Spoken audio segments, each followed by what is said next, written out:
Hello there. So I have finished analyzing my games from the Split Open, and now just the day after Split Open finished, another tournament began, Šolta Open. Šolta is an island near Split.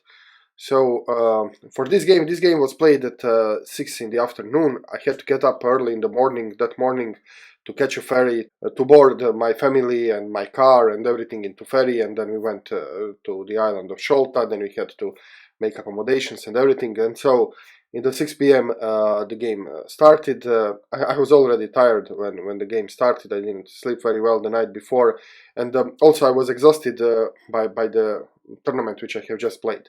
So it was very interesting experience. Anyway, I was facing a much stronger player, and as you will see in the game, I had some very good chances, which I missed, and this haunted me for the rest of the tournament. I literally was dreaming about this game. Whenever I closed my eyes, I saw this final position which I blew, and I just couldn't get past this defeat, because the opportunity to beat the player who is 2100 plus, as you can see.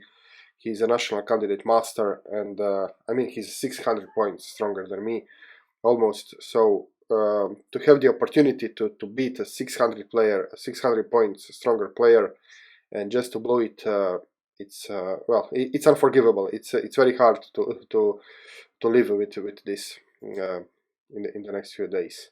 But okay, let's go to the game, so you will see what I'm talking about. I have also analyzed this game like I did before, so I have my my notebook with my notes here, and I took a notebook, I took a board, my wooden pieces, and then I analyzed this without the engine. I try to find better moves for in the game, and then later on I just turn on the engine and I check the engine.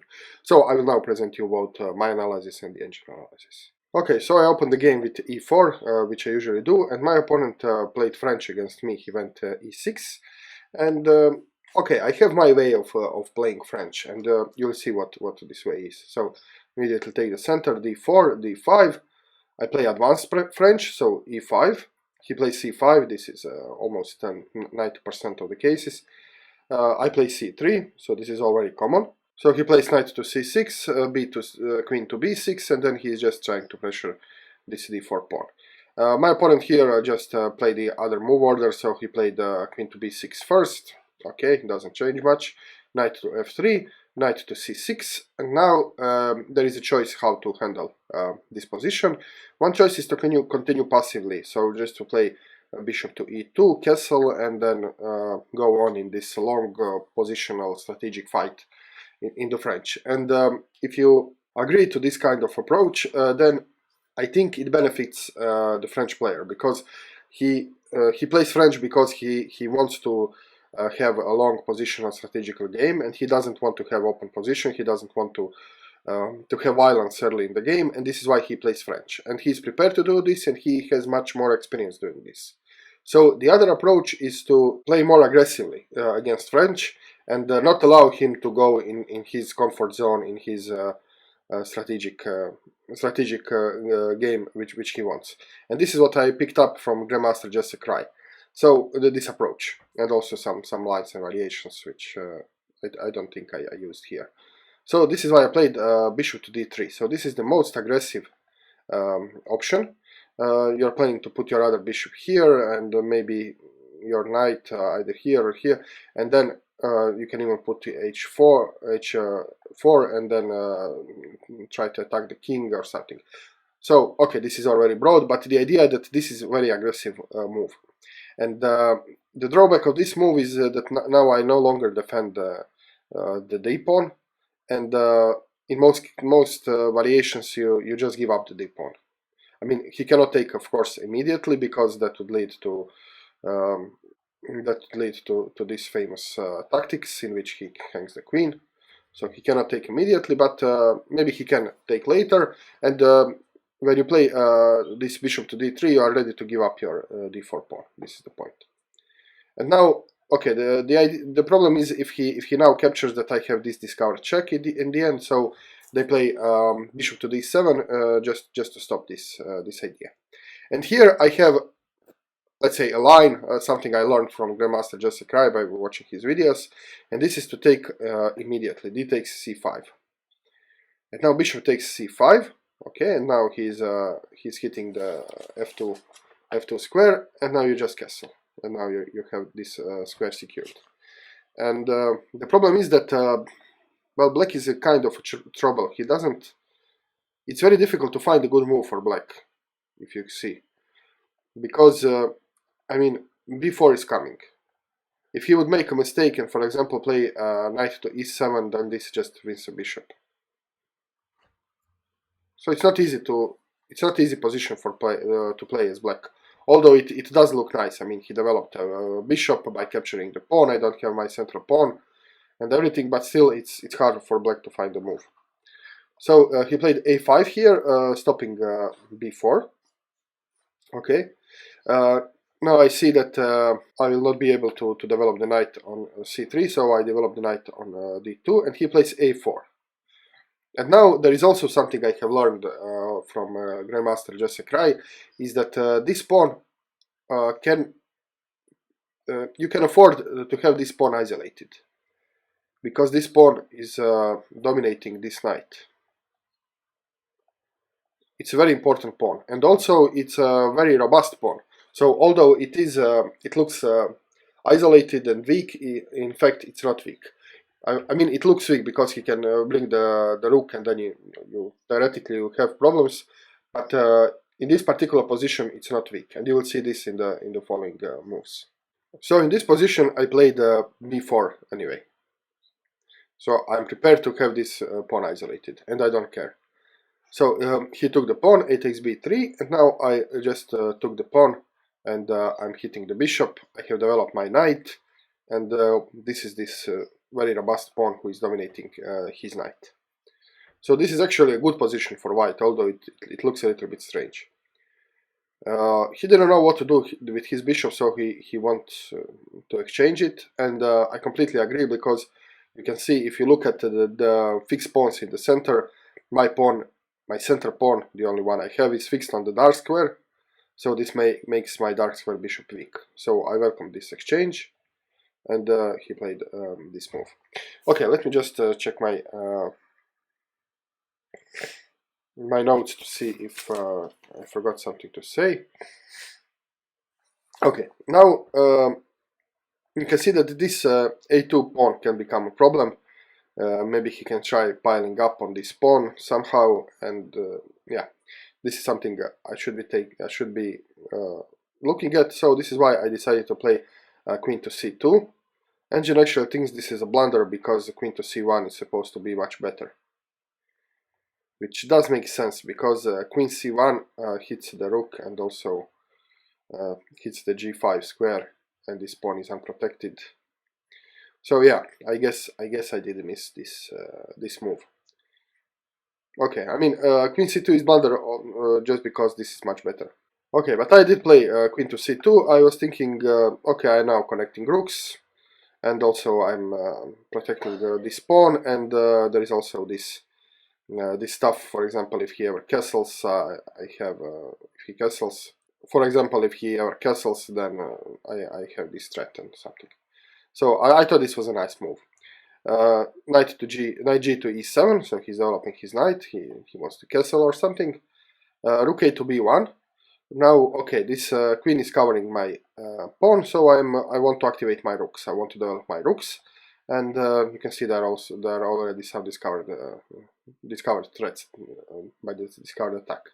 So he moved away his queen to a7, king to b2. Okay, now you can see that this is the only open, semi-open file from my side. So I want to double rooks. This was the idea, and you can see that yeah, I do have an isolated pawn, but so does he. So, and this pawn could be a real weakness, and this pawn doesn't do any good purpose in the position, while this pawn has a tremendous purpose. It completely dominates this knight. Knight to g6. Okay, now you can see that he's threatening my my pawn, and in this position I decided to give up my bishop for the knight. And this is also something in the French.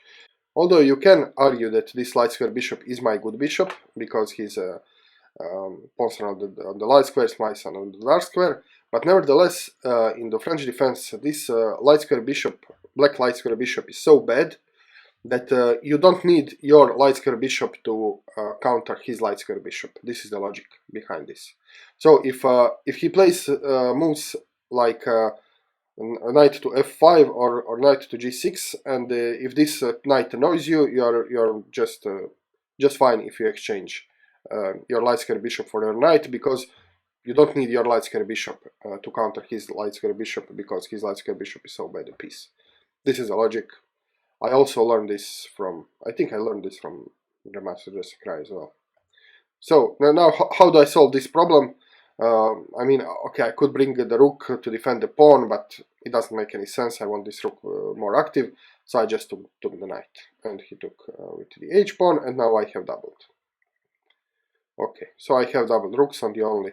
So I would say here, regardless of the engine of course sees much better moves, and he doesn't agree with anything. But I think here that my position is more active.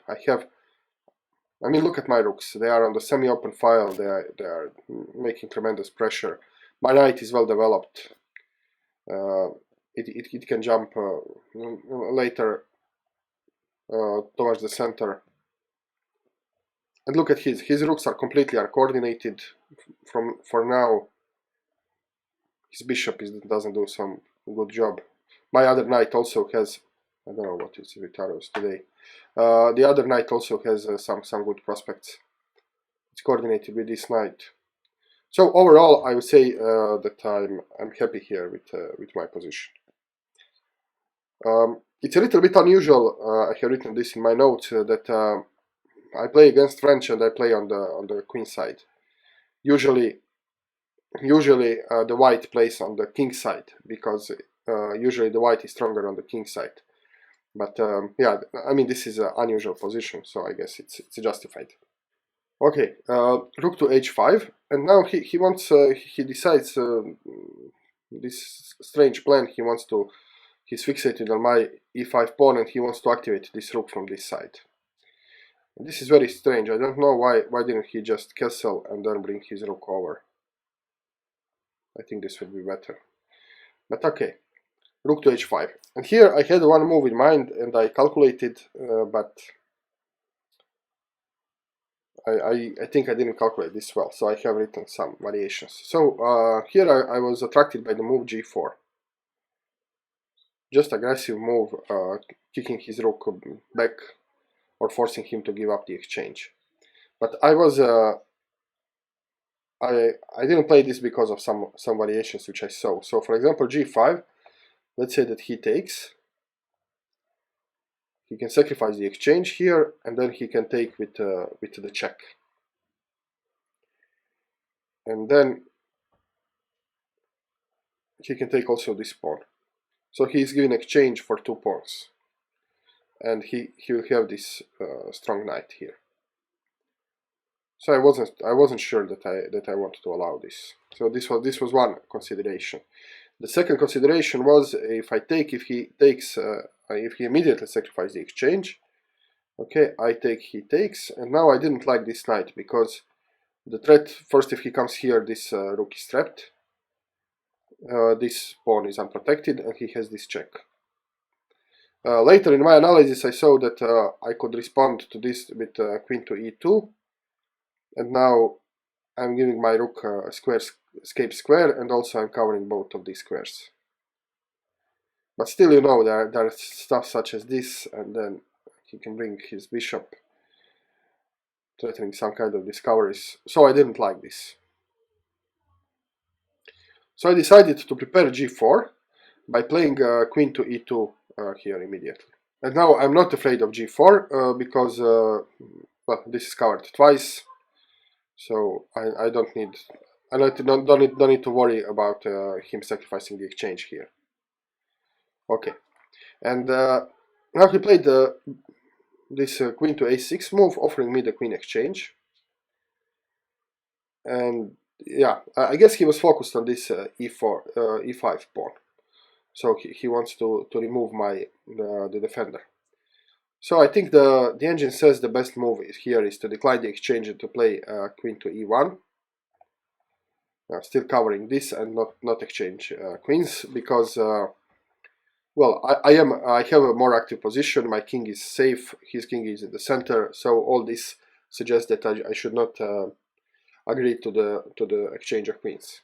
But I somehow thought that by exchanging queens I can then play g4, and I like this g4 move, so I decided to exchange queens. So we exchanged queens, and now I have g4, which actually engine thinks it's a blunder. He thinks that knight c5 was in place here, much stronger move, which, yeah, I can even see now why. So, you know, knight c5, there are plenty of stuff going on here. I think I was looking at this knight c5 in the game, but I wasn't sure about continuations, so I don't know why I gave this up. This now looks very strong. Maybe I was just too focused on playing g4, so I didn't see the better move. Okay, so I played g4, and well, now what can he do? He can retreat with his rook back, and he have a terrible passive position because he cannot castle. So yeah, he can do either this, or he can just sacrifice the exchange and play for activity.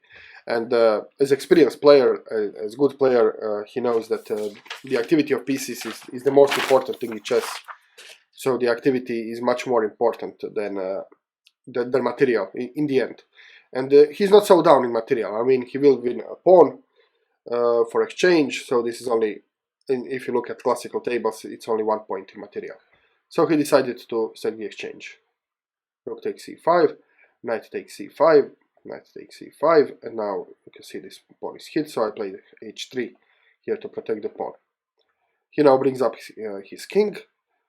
Okay, and now I have to decide what to do with, with my rooks. Do I want to play c5 now? And well, I didn't. Let me see what I came. Yeah, and I played a bad move here. So I had some ideas. I'm not sure what. Yeah, I didn't want him taking the c3 pawn. This is why I didn't play knight to c5. So I played a bad move. I played rook to c2 here, and thinking, okay, now this pawn is covered, and then maybe I can now move my knight to some more active place. Well, this move is bad for several reasons. First of all, this is passive rook. So, like I said so many times and shown in so many games, whenever you have the rook which is passive, which only goal is to protect the pawn, this is not good. So it's much better to, for example, to give up this pawn and then have an active rook, and then you can try to win some material with this rook, either by here or maybe by here.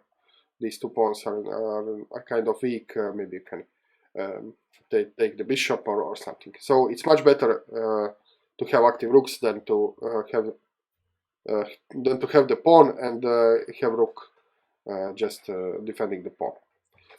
Okay, the other reason why this move is bad, you might see this is tactical. So he has a light square bishop. And now both of my rooks are on the light squares and on the same diagonal. So I mean, this is calling for something like this. Just skewing my rook. So I didn't see this in the game. I think I saw it, but after I played this, so it was too late. Okay, my opponent saw this immediately, and this is why he played bishop to b5. He wants now to skewer my rooks. And now, how can I stop this tactical idea? Well, there are a few ways. I decided to play a knight to d4, thinking that, okay, if you now play this bishop to d3, I can just give a check, and you know, I give a check, I get tempo, and then I have time to move my other rook away. So he did play bishop to d3, I did give a check, he moved his king, and now I played rook c to b2. Okay. I'm not sure if I blundered this pawn at this moment. I probably did.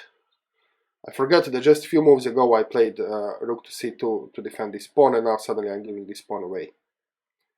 Or maybe I saw that he can take the pawn, and then I have this check. and maybe take this pawn back. Maybe I saw it, yeah. I saw it, but I didn't see it later. I didn't see the continuation. Here he didn't take the pawn immediately, but he played knight to c4 first, hitting my rook. Okay, this is blunder according to the engine because I have this move, strange enough. And now, if he takes the pawn, I can take this pawn. And now, again, I have more active position and so on. Okay, it's a difficult thing to see. So he played knight to c4. I have to move my rook, so I was looking for forward moves, and I play rook to b4. I didn't see this idea, so I play rook to b4, and he played e5. So he's not taking this pawn, he's playing some forcing moves before. I have to flee with my knight. The only flying square is knight to f3, and now I'm not sure why. You can see that this pawn is a threat. He played f6. I guess that he saw that he cannot defend both of these pawns and that he will take my c3 pawn anyway. So if I have to take the pawn, it's better to take g7 pawn than to take f7 pawn, because if I take the f7 pawn, he has isolated double pawns, and here, if I take this pawn, at least he has his structure. So I guess this is the reason why he played f6. I took the pawn, and now he took the c3. I think at this moment I forgot about c3 hanging. c3 was hanging for so much time that I just forgot it, I think. Okay, he took the c3, and now I bring my other rook behind. And now you can see that he has some very serious threat. He has a passed pawn in the middle of the board, not just a passed pawn, but this pawn is also connected passed pawn. So it's not isolated pawn, but it's also connected. So this is now a very serious threat. And I saw this, and I thought that if I can get behind with my rooks, maybe I can stop him from promoting. Right here, I think my evaluation during the game was that, yeah, it's not clear. I didn't even know how to evaluate. I mean, he might just be winning with this pawn, but still I am an exchange up. I also have my chances, you know, for activity, for counterplay. So it was very unclear to me the evaluation of this position in the game. Okay. He played d4, so he's just pushing his pawn, and I played h4 here. So I was thinking that I should have some kind of counterplay. Okay, he has this passed pawn, but now I can also create a passed pawn very easily. Just by playing h5, I can create passed pawn. Either the h pawn will go, or I will take, and I have the passed pawn again. So I wanted to have some counterplay. Bishop to e2, and now you can see that well, he's only 3 moves away from promoting, and he's also attacking my knight here. So knight to h2 is the only square which I saw available for the knight. He pushes the pawn, and now I have to do something about this pawn, and I start checking from behind. So rook g to the d7 check, king to c5, okay. And now I played f3 here, which is actually the best move suggested by the engine. And I was I was surprised when I saw this in my analysis. I was thinking, why f2? Why f3? And well, the answer is f3 is to activate my king. And this looks strange. I mean, he's only two moves ahead to promotion. I have some checks, and then I decide just to play this slow-looking move f3. But I guess my intuition was correct, because the engine also thinks that f3 is the best move here. And yeah, I thought that maybe I can bring my king, and you know, bring my king. If he plays, I can take the bishop and then cover the square with my king. So this was a good idea. d2, okay, and now he's only one move away from promotion, and I play rook b to c7 check. He ran away with his king. Okay, and this is the position I was dreaming about. I was dreaming of in the next 9 days. I mean, all the way to the end of the round, to the tournament, I was just thinking about this position. So please be free to pause the video and find the best move for white here. Okay, so let me first tell you what is the best move if you pause the video and you want to know. So the best move is just to take the d2 pawn. And now this is just winning. I mean, he doesn't have any counterplay. The h pawn will win the game, whatever he does. Let's say that he takes the. I mean, if he takes the rook, I take the rook. I'm exchange up, and I have this h pawn, and he doesn't have any counterplay here. The other option, if he doesn't want to exchange, is to give check, and now I can bring my king to f2, which is now a nice square because and this is of this f3 move, this square was liberated, and you can see that now I'm hitting the bishop. This is hit. I mean, he cannot. He can avoid exchange, but he will still be down a material, and I have this h pawn, which wins the game. So in this position, I should have played rook takes d2, and I will probably win the game. Clockwise, I had like 20 or 25 minutes here on the clock, 25 minutes almost, and he had 3 seconds. So he had 33 seconds because the last move he played with just 3 seconds on the clock, so he had 33 seconds, and I had 25 minutes.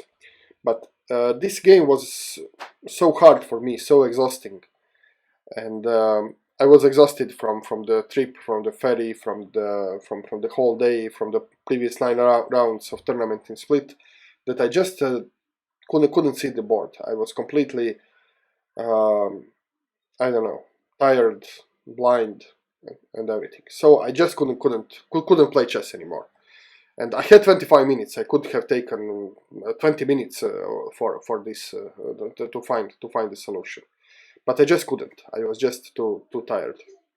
And this was also emotionally very exhausting for me because I was all the time so excited that I several times in the game I thought that I have a good chance to win the game against such a strong opponent. So all this combined, I played this ridiculous move, rook takes c4, and I offered the draw actually here because I just didn't see what was going on. So I played this and I offered the draw, and I thought, okay, he has 33 seconds. I mean, he'll probably accept the draw, and then I mean, I'll be very happy with the draw from such a strong an opponent. But yeah, there are several things I didn't see. So what I did see is if checks were checkers, then he'll have to take the rook, and then I will take the pawn, and now I'm winning. Again, the h pawn is winning. But I didn't see, first of all, I didn't see that he has this check, which is the obvious move. Although this doesn't win, interestingly enough. It looks like it's winning immediately, but it doesn't. So if he gives check, I can just go here. If he promotes to queen, I can just take. And what now? If he takes, I'll take the bishop, and it's equal or even winning because I have this h pawn. If he takes, I mean, if he takes the rook, okay, I'll take this, and I'll be just up a piece. So the best move for him here would be just to take the rook. I guess I can take the bishop, and then you see that both of our rooks are hanging. So he could play something like rook to h1, and then if I want to save my rook, he takes my piece, and you can see now this is, and also this h4 will now fall, and this would be a draw. So interestingly enough, here this is not the winning move. And the winning move, which he managed to find, I think he was like less than a second on the clock when he played the move. So he was thinking, he was using these 33 seconds to the maximum, and he found the winning move. So if you want to pause the video now again and find the winning move for black. Okay, so the winning move is rook to d3. And I mean, it's incredible that he found this move under such time pressure. So he had 30 seconds. I played the move. I offered the draw. So he had to think about would he accept the draw or not, and also finding the best move. And this is the best move. And you can see that now I cannot stop the promotion. The game continued. I took the rook, he took, and now I cannot stop this. And this is when where I resigned the game. So this is it. This is the most traumatic game I played in both of these tournaments. I was so upset after this. And right after the game ended, my opponent told me, he told me some nice things, but I was too frustrated. He told me that yeah, it's incredible that I'm so low rated, that I play much better for my rated, that I should be at least 300 points up in the rating, that he was that I gave him some very difficult time, that he was fighting, and then he almost started to apologizing me for winning. He says, "Oh, I'm so sorry, you made a blunder at the end. You deserved to win this game. You deserved at least a draw, but you more than that, you deserve to win the game. You played so well. You had me under pressure for so long time." And he almost started to apologizing me for winning. He said, "Yeah, I'm sorry. I just you did offer a draw, but I saw that I can win, so I played this rook d3 and won." And then he showed me immediately. He put back the pieces and he told me, "Yeah, if you have," he told me if I took the pawn that he will probably immediately resign. So yeah, and then after all this, I mean, you talk to the gentleman, you see the missed opportunity, and you get the acknowledgement that you played well, and that you gave him such a hard time. But nevertheless, I lost the game. So it was very difficult for me to recover from this loss. But okay, this is chess. This is part of the experience. These things happen, and things will happen in the future. So I guess it was a good experience. Okay, thank you very much for watching the game. I hope you stayed to the end. I don't know if this video will be too long. Probably not. Maybe 35 minutes or so. So thanks for watching. Thanks for staying to the end with me. And if you like the video, click the like button, subscribe to my channel, leave the comment below, and I will see you very soon with more chess. Cheers.